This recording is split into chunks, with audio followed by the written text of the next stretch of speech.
जम्मू कश्मीर आम आदमी पार्टी के लिए अग्नि परीक्षा होने जा रहा है। जम्मू कश्मीर आम आदमी पार्टी का आने वाला कल डिसाइड करेगा और जम्मू कश्मीर ही डिसाइड करेगा कि क्या आने वाले वक्त में एक बड़ा विकल्प देश के लेवल पर उभर कर आम आदमी पार्टी आ सकती है कि नहीं आ सकती है, विकल्प बनेगा कि नहीं बनेगा।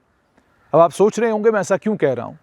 मैं ऐसा इसलिए कह रहा हूँ क्योंकि आम आदमी पार्टी को लेकर जम्मू कश्मीर में हवा बनी है, और अगर हवा बनी भी है तो वो लग रहा है कि एक ही क्षेत्र तक सीमित है। जम्मू संभाग में इस समय हवा बनी है और लोग आम आदमी पार्टी को लेकर बात कर रहे हैं। बड़े बड़े चेहरे जो कांग्रेस और अन्य कई दलों में हैं इस समय हैं, वो आम आदमी पार्टी को एक विकल्प के तौर पर देख रहे हैं और आम आदमी पार्टी में शामिल होना चाहते हैं। कांग्रेस के वो नेता जिनको लग रहा है कि आने वाले कल में कांग्रेस के लिए जम्मू कश्मीर में चुनावी मैदान इतना आसान नहीं होने जा रहा है, वो भी आम आदमी पार्टी को विकल्प के तौर पर देख रहे हैं। लेकिन आम आदमी पार्टी के लिए सबसे बड़ा सवाल ये है कि क्या जम्मू कश्मीर में आम आदमी पार्टी जम्मू कश्मीर की राजनीति में फिट बैठेगी? क्या आम आदमी पार्टी वो राजनीति कर पाएगी जिस राजनीति के लिए जम्मू कश्मीर मशहूर है? और क्या, जैसे कहा जाता है जम्मू कश्मीर को लेकर कि Kashmir is the graveyard of reputations, बहुत सारे लोग जिनकी बड़ी ज़बरदस्त रेपुटेशन थी, जम्मू कश्मीर आए, रेपुटेशन तार तार हो गई। और जम्मू कश्मीर में चूंकि राजनीति इतनी ज़्यादा है और राजनीति केवल राजनीति के लिए है, इसलिए भी कोई भी वो राजनीतिक दल ऐसा जो दल देश के लेवल पर एक इस तरह की राजनीति कर रहा है जिस राजनीति में वो बिजली, पानी और सड़क की बात कर रहे हैं, जिस राजनीति में वो केवल और केवल डेवलपमेंट की बात कर रहे हैं, जिस राजनीति में वो कोशिश करते हैं कि जितने भी कंट्रोवर्शियल मुद्दे हैं उनसे बचा जाए, जिस राजनीति में वो कोशिश करते हैं कि कोई ऐसी बात न की जाए जो किसी धर्म, किसी समुदाय या किसी व्यक्ति विशेष को आहत करे या किसी व्यक्ति विशेष से जुड़ी हुई हो, उससे लोगों के बीच में पार्टी को लेकर नफरत पैदा हो। ये पार्टी उन तमाम मुद्दों से पंजाब में भी बचती रही और दिल्ली में तो बचती ही रहती है। और जो माहौल इस समय पूरे देश में है, उस माहौल के बीच में राजनीति करना भी बहुत मुश्किल है। लेकिन उस माहौल में भी जो पार्टी राजनीति कर रही है, और दिल्ली के बाद अब पंजाब में आम आदमी पार्टी की सरकार बनाई है। अब आम आदमी पार्टी की सरकार पंजाब में बनी तो पंजाब से सटे हुए जम्मू कश्मीर में अचानक ऐसा लगता है पिछले कुछ दिनों में, और उसके बाद एक प्रसिद्ध अखबार डेली एक्सप्रेस में खबर आने के बाद और कई लोगों के साथ जिनसे मैं बातचीत कर रहा हूं, अलग अलग राजनीतिक दलों से ताल्लुक़ रखते हैं, वो आम आदमी पार्टी को विकल्प के तौर पर देख रहे हैं और कह रहे हैं कि हम जम्मू में आम आदमी पार्टी ज्वाइन करने जा रहे हैं। घाटी में क्या होगा? और मैं क्यों कह रहा हूं कि जम्मू कश्मीर में आम आदमी पार्टी जम्मू कश्मीर आम आदमी पार्टी के लिए एसिड टेस्ट है। ऑलरेडी कश्मीर घाटी का इंटेलिजेंशिया, ऑलरेडी कश्मीर घाटी में वो तमाम लोग जो समाज में अलग अलग जगहों पर असरअंदाज होते हैं, आम आदमी पार्टी को लेकर फेसबुक के ऊपर लिख रहे हैं कि ये वही पार्टी है जिस पार्टी ने 370 को जिस समय अमेंड किया गया, 335A को एब्रोगेट किया गया, इस पार्टी ने उस समय केंद्र सरकार को समर्थन दिया था और वेलकम किया था। और जो ये लोग लिखने वाले हैं, ये वो लोग हैं जिन लोगों का असर समाज के उस स्फीयर में है जिस स्फीयर में यूं कहिए कि माइंड मेकिंग होती है, सोच बनाई जाती है, विचार बनाया जाता है। और ये लोग आज से ये विचार नहीं बना रहे हैं, ये पिछले 70 साल से ये विचार बनाने का काम कर रहे हैं। अब आम आदमी पार्टी के लिए एसिड टेस्ट क्या होगा? पहला एसिड टेस्ट आम आदमी पार्टी के लिए ये होने जा रहा है कि कश्मीर घाटी में आम आदमी पार्टी क्या प्रोग्राम लेकर जाएगी। घाटी में आप बिजली, पानी, सड़क या अन्य सुख सुविधाओं की बात करेंगे, ये एंटाइज तो करता है लोगों को, लेकिन आप सोचेंगे कि ये वोट में कन्वर्ट कुछ कर पाएगा, इसकी संभावनाएं बहुत कम हैं। वो इसलिए संभावनाएं कम हैं कि जिस जम्मू कश्मीर के एक संभाग में 1947 से लेकर आज तक राजनीति कभी भी बिजली, पानी, सड़क के ऊपर नहीं हुई है, और राजनीति और चुनाव केवल और केवल उन मुद्दों के ऊपर हुए हैं जो मुद्दे आम जनमानस की जिंदगी पर असरअंदाज बिल्कुल नहीं होते। यानी कोरी राजनीति जिस जम्मू कश्मीर में 1953 से लेकर 1975 तक राजनीति रायशुमारी के ऊपर हुई और उसी के ऊपर चुनाव जीते जाने लगे, चुनाव हारे जाने लगे।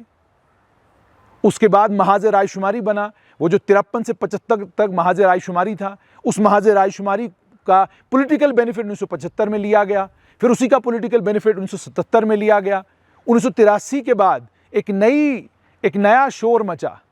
वो नया शोर था ग्रेटर ऑटोनॉमी का। वो शोर 1999 तक रहा और 1999 में वो शोर भी खत्म हो गया। आप सोचिए 1975 तक जो जम्मू कश्मीर में चुनाव होते रहे, उसमें सेंट्रल फिगर महाजर आयशुमारी के नेता, जम्मू कश्मीर के मुख्यमंत्री जीएम सादिक रहे हों, बख्शी गुलाम मोहम्मद रहे हों, या उसके बाद कोई और रहे हों, लेकिन राजनीति जो है वो शेख मोहम्मद अब्दुल्ला, महाजर आयशुमारी और अन्य कई और मुद्दों पर घाटी में राजनीति होती रही। और जम्मू में देखने को ये मिला कि दिल्ली में जिस भी पार्टी की सरकार बनती, उसी पार्टी को जम्मू में मैंडेट मिलता, और जम्मू में जहां उस पार्टी को मैंडेट मिलता, वहीं पर जम्मू में जनसंघ का जनाधार भी था, और उसके बाद वही जनसंघ भारतीय जनता पार्टी बनी। अब इस चीज़ को ध्यान में रखिए और फिर सोचिए कि जब घाटी में आम आदमी पार्टी जाएगी, कोई भी मुद्दा वहां पर बनेगा। मान लीजिए एक एनकाउंटर होता है, उस एनकाउंटर में कुछ लोग मारे जाते हैं, फौज कहती है आतंकवादी है, आम जनता कहती है आतंकवादी नहीं है, पार्टी के तौर पर आपको बयान देना पड़ेगा। क्या करेंगे? जो बयान आप देंगे वो जहां घाटी में लोगों को पसंद आएगा, वही बयान आपको दिल्ली और पंजाब में आपकी जमीन सुकेड़ने का काम करेगा। और घाटी में होता यही है। आप जानते हैं राजनीति किस बात के ऊपर होती है। अभी तो फिलहाल 370 के ऊपर राजनीति है। कोर्ट में कोई गया नहीं, सुप्रीम कोर्ट में लोगों ने अर्ली हियरिंग की पिटीशन डाली। पिटीशन भी 5 अगस्त 2019 के बाद 2021 के अंत में और 2022 की शुरुआत में डाली गई। 3 साल तक कोई कोर्ट के पास नहीं गया कि 370 के ऊपर हियरिंग कीजिए, 370 के ऊपर हमारी बात सुनिए। क्यों नहीं गए? किस लिए नहीं गए? ये वो सारे सवाल हैं जो सवाल पूछे जाने चाहिए। लेकिन घाटी का राजनीतिक माहौल ऐसा है, उस राजनीतिक माहौल में किसी को कोई लेना देना बिजली से नहीं, पानी से नहीं, सड़क से नहीं, अन्य किसी और मुद्दे से नहीं। और एक और बड़ी मुसीबत और परेशानी जो आम आदमी पार्टी के लिए घाटी में होने जा रही है, वो मुसीबत और परेशानी ये है कि शख्सियतों को अलग अलग क्षेत्रों में वोट पड़ता है। कई कॉन्स्टिट्यूंसीज ऐसी हैं जिन कॉन्स्टिट्यूंसीज में आप फलां हैं तो आपको पिछले इतने सालों से वोट पड़ रहा है, आप फलां के सुपुत्र हैं तो इसलिए आपको अब वोट पड़ेगा, आप फलां परिवार से हैं तो इसलिए आपको वोट पड़ेगा। ये सब भी राजनीति, ये इस तरह ये राजनीति भी वहां पर होती है। उसके बाद आज भी धर्म, समुदाय, ये दोनों चीजें बहुत ज्यादा असर जो है वो घाटी में रखती हैं। उसके बाद सबसे इंपॉर्टेंट ये कि नेशनल कॉन्फ्रेंस का एक मजबूत वोट बैंक वहां पर है। पीडीपी ने अपना वोट बैंक बनाया हुआ है, पीपल्स कॉन्फ्रेंस का भी एक वोट बैंक है, और पीपल्स कॉन्फ्रेंस के साथ में अब जम्मू कश्मीर अपनी पार्टी का भी वहां पर जनाधार है। इन 4 पॉलिटिकल पार्टीज के साथ साथ में कांग्रेस और भाजपा भी क्लेम करते हैं कि उनका जनाधार है। इन सबके वोट को तोड़ना और वर्कर को कन्विंस करना कि आपको आम आदमी पार्टी के साथ चलना है, ये क्या आम आदमी पार्टी के लिए संभव हो पाएगा? एक ऐसी जगह जहां आम जनमानस का यह भी मानना है कि यहां इलेक्शन नहीं सिलेक्शन होता है, यहां सरकार वही बनती है जो दिल्ली वाले चाहते हैं। तो वहां पर आम आदमी पार्टी अगर कोई कोशिश करेगी, क्या कन्विंस कर पाएगी आम कश्मीर के नागरिक को कि यहां सिलेक्शन नहीं इलेक्शन होता है? आप वोट डालते हैं, आप तय करते हैं कि आपका मुख्यमंत्री कौन बनेगा। क्या ये आम जनमानस के दिमाग में ये जो बात 1947 से आज तक लगातार इसी बात को रिफ्रेश किया जाता है, क्या इस चीज को बदल पाएगी आम आदमी पार्टी घाटी में? बहुत मुश्किल है। उसके बाद एक और चीज घाटी में है, वो ये है कि एक लंबे समय तक घाटी में कोई भी विपक्ष कभी भी मजबूत नहीं हुआ। अगर विपक्ष की कोई भी पार्टी नेशनल कॉन्फ्रेंस के मुकाबले में खड़ी हुई तो देखने को यह मिला कि उस विपक्ष को कमजोर करने के लिए, उस विपक्ष की हार को सुनिश्चित करने के लिए एडमिनिस्ट्रेटिव मशीनरी से लेकर पुलिस की मशीनरी तक हर एक चीज का इतिहास में इस्तेमाल किया गया ताकि विपक्ष जम्मू कश्मीर में कभी आगे बढ़ ही न सके। 1999 की दहाई में विपक्ष ने जन्म लिया पीपल्स डेमोक्रेटिक पार्टी की शक्ल में, लेकिन इस विपक्ष को भी डिस्क्रेडिट करने में कोई कसर बाकी नहीं रखी गई। अखबारों में खबर आई, कहा गया इंटेलिजेंस ब्यूरो का एक सबसे बड़ा ऑपरेशन, जिस ऑपरेशन में पीपल्स डेमोक्रेटिक पार्टी को जन्म दिया गया केवल और केवल इसलिए ताकि घाटी का जनाधार बांटा जा सके, घाटी के जनाधार को तोड़ा जा सके और एक पार्टी के हाथ में सत्ता न आए, और सत्ता आने के कारण जो वो एक पार्टी चाहती है कश्मीर के लिए करना वो ना कर सके। यानी साफ तौर पर ये कि एक पार्टी ने वादे किए ग्रेटर ऑटोनॉमी देंगे, वादे किए कि रायशुमारी होगी, उस पार्टी ने आम जनमानस को कन्विंस किया इस बात के लिए कि आप अगर कोई और पार्टी अगर यहाँ पर आती है, वो पार्टी हमारे ग्रेटर ऑटोनॉमी के प्रपोजल को, हमारे ग्रेटर ऑटोनॉमी के ख्वाब को पूरा नहीं होने देगी, रायशुमारी के ख्वाब को पूरा नहीं होने देगी। जबकि हकीकत यह है कि ग्रेटर ऑटोनॉमी का रेजोल्यूशन जब जम्मू कश्मीर की असेंबली से पास होकर नई दिल्ली गया तो उस पर पेशरफ्त आगे नहीं हुई, और उस समय नेशनल कॉन्फ्रेंस जो थी वो भारतीय जनता पार्टी की एनडीए में अलायंस पार्टनर थी, और अलायंस पार्टनर होने के बाद उनका मसौदा रिजेक्ट होने के बाद भी उन्होंने भारतीय जनता पार्टी का साथ और हाथ नहीं छोड़ा। ये जम्मू कश्मीर की राजनीति का एक सत्य है। उसके बाद पीडीपी को डिस्क्रेडिट करने के लिए खबरें लगी कि एक बहुत बड़ा ऑपरेशन जिसमें पीडीपी तैयार की गई, और उसके बाद पीडीपी, हालांकि पीडीपी ने मेहनत की ज़मीन के ऊपर अपना एक वोट बैंक तैयार किया। पीडीपी 2000 और ये भी यहाँ पर आपको याद रखना ज़रूरी है, जब हम केंद्र की बात करते हैं तो विपक्ष को मजबूत करने के लिए केंद्र ने जम्मू कश्मीर में हर मुमकिन कोशिश की।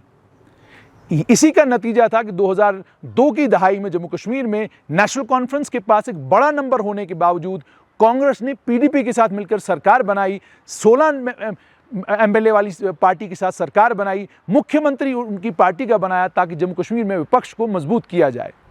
और इसी का नतीजा था कि 2009-10 में एक बड़ा नंबर लेकर पीडीपी असेंबली में आई। 2014 में पीडीपी ने बीजेपी के साथ, 2015 में पीडीपी ने बीजेपी के साथ मिलकर सरकार बनाई, विपक्ष तैयार हुआ। लेकिन इस विपक्ष के खिलाफ ऑलरेडी प्रोपेगेंडा जो है वो लगातार हो रहा था।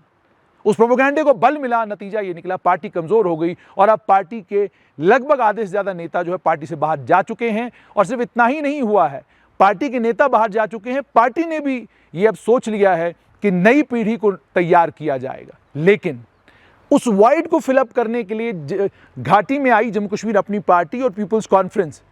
जम्मू कश्मीर अपनी पार्टी को लेकर अब प्रोपेगेंडा ये है कि ये बीजेपी की बी टीम है। पीपल्स कॉन्फ्रेंस को लेकर प्रोपेगेंडा ये है कि ये बीजेपी की बी टीम है। ये प्रोपेगेंडा है क्यों? इसका कारण क्या है? बात वही है जो बार बार कही जाती है कि घाटी में वोट को तोड़ने की साजिश है, इस साजिश के पीछे फलां हैं, इसलिए आपको अगर चाहते हैं कि घाटी का वर्चस्व बना रहे, मुख्यमंत्री आपका हो, तो आपको एक पार्टी को चुनना है, और वो आप जानते हैं कि कौन सी पार्टियां हैं जो पार्टियां इस प्रोपेगेंडे को कर रही हैं। तो इस माहौल के बीच में आम आदमी पार्टी कश्मीर घाटी जाती है। क्या आपको लगता है कि नेशनल कॉन्फ्रेंस, पीडीपी और अन्य जो घाटी की पार्टियां हैं वो आम आदमी पार्टी के लिए स्पेस छोड़ेंगी?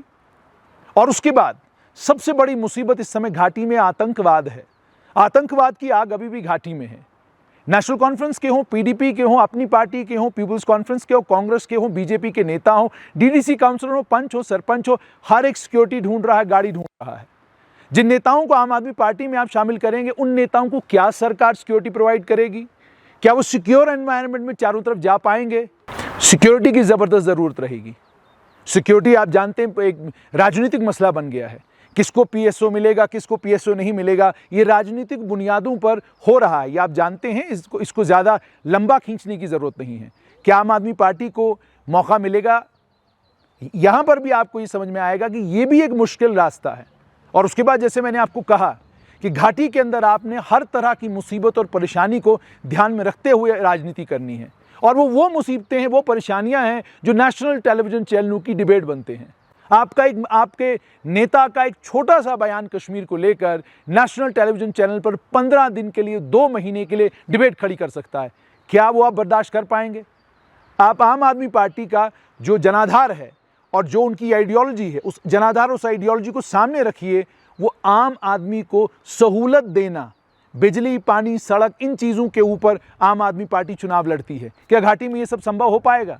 आप जाकर बिजली, पानी, सड़क की बात करेंगे, क्या आप आम जनमानस को अपनी ओर आकर्षित कर पाएंगे? अगर ये संभव हो पाता, वो संभाग, जिस संभाग के ऊपर भारत पाकिस्तान में राजनीति होती हो, जिस संभाग के ऊपर देश के चुनाव लड़े जाते हों, जिस संभाग के ऊपर, जिस संभाग में होने वाली सारी एक्टिविटीज़ के ऊपर अलग अलग राज्यों में चुनाव लड़े जाते हों, क्या आपको लगता है कि आम आदमी पार्टी के लिए ये संभव हो पाएगा कि वो कश्मीर में एक मजबूत यूनिट खड़ा करें? और उस मजबूत यूनिट को खड़ा करने के बाद बुलवाएंगे क्या? क्योंकि आपसे सवाल जो है वो बिल्कुल मुख्तलिफ पूछा जाता है, और एकदम से कश्मीर को लेकर जो जवाब आप देते हैं वो दिल्ली की तरह खबर दिल्ली तक सीमित नहीं रहती, वो बॉर्डर्स क्रॉस करती है, दूर दूर तक खबर पहुंचती है। इसलिए इन सारी चीज़ों को ध्यान में रखते हुए, इस बात को ध्यान में रखते हुए कि आम आदमी पार्टी जम्मू में कोशिशें ज़रूर कर रही है, आम आदमी पार्टी का एसिड टेस्ट कश्मीर घाटी है। और एसिड टेस्ट का मतलब ये है कि अगर आम आदमी पार्टी एक कदम इधर से उधर गई तो पंजाब और नई दिल्ली में उनके लिए परेशानियां बन सकती हैं।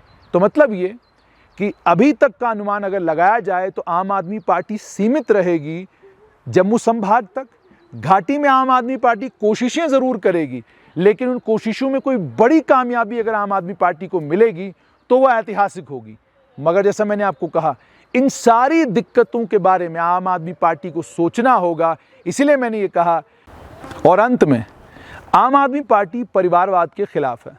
आम आदमी पार्टी कहती है कि परिवार नहीं कार्यकर्ता ज़रूरी है, लेकिन जब आम आदमी पार्टी घाटी जाएगी तो वहाँ तो परिवारवाद है। तो परिवारवाद के चलते आम आदमी पार्टी के लिए परिवारों से बाहर निकलकर कैंडिडेट ढूंढना कितना संभव होगा। और परिवारवाद भी इतना पक्का है कि लोग एक परिवार के साथ एक लंबे समय से जुड़े हुए हैं। दुनिया इधर की उधर हो जाए, वोट परिवार को ही पड़ेगा। और सिर्फ ये वहीं पर सच नहीं है। अगर आप जम्मू संभाग में भी कुछ कॉन्स्टिट्यूंसीज को देखेंगे तो आप देखकर हैरान होंगे कि गुर्बत उन कॉन्स्टिट्यूंसियों में बेइंतहा है। अस्पताल वहाँ नहीं, बिजली वहाँ नहीं, हर तरह की सुविधा से महरूम है वो लोग। लेकिन वोट एक परिवार को देना है, वोट एक परिवार को, एक लीडर को देना है। वो लीडर कुछ काम करे या नहीं करे, उन चीज़ों को नहीं देखना है। परिवार के साथ जुड़े हुए हैं, बंधे हुए हैं, इसलिए हमको उसी परिवार को वोट डालना है। तो जहां इतना मजबूत और पक्का परिवारवाद हो, वहां पर आम आदमी पार्टी को परिवारवाद का ये जो मुसीबत है, उस मुसीबत को ख़त्म करके आगे बढ़ना ज़रा मुश्किल काम है। और सिर्फ परिवारवाद नहीं है, बल्कि कुछ धार्मिक धर्मगुरु ऐसे भी हैं जिनमें लोगों की अंधी श्रद्धा है। और उस अंधी श्रद्धा के चलते क्या आपको लगता है कि आप उन नेताओं का इन्फ्लुएंस कोई एक कॉन्स्टिट्यूंसी के ऊपर नहीं है। वो कम से कम 12-12, 14-14 कॉन्स्टिट्यूंसियों में समीकरण बदलने का काम करते हैं। क्या आप उन नेताओं को किनारा करके या उन नेताओं को साइडलाइन करके राजनीति कर पाएंगे? उसकी संभावनाएं भी बहुत कम हैं। जम्मू कश्मीर की परिस्थितियां अलग हैं, जम्मू कश्मीर में सिचुएशन और कंडीशंस अलग हैं। इसीलिए मैंने कहा एसिड टेस्ट है ये आम आदमी पार्टी का। तो यूँ समझ लीजिए कि ये लगभग इनकलाब के बराबर होगा अगर आम आदमी पार्टी घाटी के अंदर कोई बड़ा बदलाव या कोई बड़ा वोट बैंक अपने लिए तैयार कर सके। हमारी नज़र इस पर बनी रहेगी। मगर आम आदमी पार्टी के लिए अब जम्मू कश्मीर में जो वो कोशिशें करने जा रहे हैं, आग के अंगारों के ऊपर चलने के बराबर है। क्योंकि आम आदमी पार्टी सपना देख रही है 2024 के चुनावों में देश का विकल्प बनने का। अब वो सपने का एसिड टेस्ट जम्मू कश्मीर में होने जा रहा है। हमारी नज़र रहेगी, जो कुछ होगा आप तक ज़रूर पहुंचाएंगे।